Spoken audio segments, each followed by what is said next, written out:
Assalamualaikum warahmatullahi wabarakatuh. Balik lagi sama aku Tessa Ratna Dewi dengan nomor pokok mahasiswa 102200036 dari kelas C1 Akuntansi Sekolah Tinggi Ilmu Ekonomi STEMBI Bandung. Di video kali ini aku bakal ngejelasin pemahaman materi Ma'rifatul Rasul secara singkat untuk memenuhi tugas mata kuliah Pendidikan Agama 2. Materi pertama adalah insan. Konsep manusia terdiri dari 3 kategori, yaitu al-insan, al-basyar, dan bani Adam. Apa sih al-insan itu? Menunjukkan proses kejadian manusia, baik penciptaan Adam maupun proses manusia di dalam rahim. Al-insan mengandung 2 dimensi, yaitu tubuh maupun spiritual. Bahkan manusia menjadi saksi atas dirinya sendiri, Quran Surat Al-Qaimah ayat 14. Fitrah manusia dibagi menjadi 3. Yang pertama, beribadah kepada Allah atau wujudul khaliq. Setelah mengenal penciptanya, mereka menyembah padanya. Fitrah juga mendorong manusia untuk hidup teratur, hidup yang tertata atau ibadatul khaliq. Bahkan fitrah Rasul berisikan tentang petunjuk agar kita tidak tersesat. Hidayatul Rasul atau petunjuk Rasul. Petunjuk Rasul yang Allah turunkan adalah berupa wahyu kepada para nabi dan rasul, diantaranya berupa suhuf dan kitab. Jika kita ingin mengasihi Allah, maka kita perlu petunjuk Rasul. Seperti yang tertera pada Quran Surat Ali Imran ayat 31, yang berisi, "Jika kamu benar-benar mencintai Allah, ikutilah aku. Niscaya Allah mengasihi dan mengampuni dosa-dosamu. Sesungguhnya Allah Maha Pengampun lagi Maha Penyayang." Dari petunjuk Rasul, kita dapat mengenal Allah. Dapat dilakukan dengan memperhatikan alam, yaitu Allah menciptakan gunung, langit, hewan, dan sebagainya. Ibadatul shahih atau beribadah dengan benar.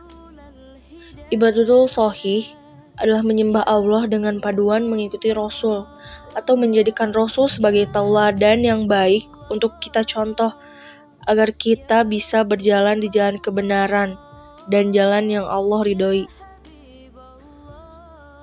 Materi ketiga adalah tentang ta'riful Rasul. Apa sih ta'riful Rasul itu? Rasul berasal dari kata Rasulullah yang berarti mengutus, sedangkan dari kata Rasulullah yang berarti utusan atau seseorang yang diutus. Rasul itu adalah seorang laki-laki yang dipilih dan diutus oleh Allah dengan membawa risalah kepada umat manusia. Apa sih sebenarnya Rasul itu? Definisinya mempunyai kata kunci. Yang pertama adalah hamilur risalah atau membawa dan menyampaikan risalah. Rasul diutus oleh Allah untuk menyampaikan wahyunya kepada umat manusia. Yang kedua, qudwatu fi tadbiki risalah atau menjadi contoh bagi umat manusia, di mana Allah mengutus Rasul sebagai tauladan yang baik agar dapat mencontohkan umat manusia. Ciri-ciri Rasulullah. Rasul memiliki sifat asiyah yang terdiri dari 1. Sidik. Rasul selalu berkata jujur. Yang kedua, amanah. Rasul dapat dipercaya dalam segala hal. Yang ketiga, tabligh. Rasul juga menyampaikan wahyu dengan baik. Yang keempat, fatonah.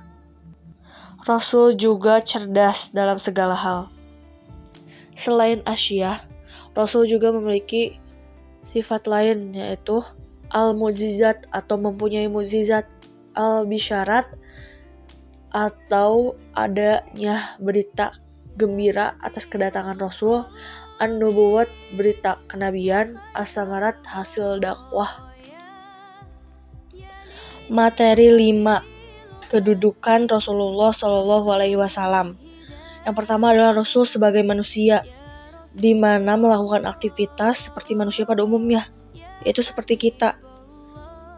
Allah tidak membedakan antara Rasul ataupun manusia. Seperti yang tertera pada Quran Surat Ar-Ra'd ayat 38 yang berisikan bahwa Dan tidak ada hak bagi seorang rasul mendatangkan suatu ayat atau mukjizat melainkan dengan izin Allah. Maka kedudukan rasul sama halnya seperti kita manusia pada umumnya. Bukti bahwa rasul manusia adalah dengan dimilikinya nasab. Rasul lahir dari keluarga yang bersih dari zina. Rasul juga memiliki jasad yang dijelaskan dalam beberapa hadis, serta adanya sirah nabawiyah yang menjadi bukti bahwa Rasul adalah manusia karena berisikan kisah hidup Rasulullah Shallallahu Alaihi Wasallam. Sekian penjelasan singkat dari saya, semoga bermanfaat.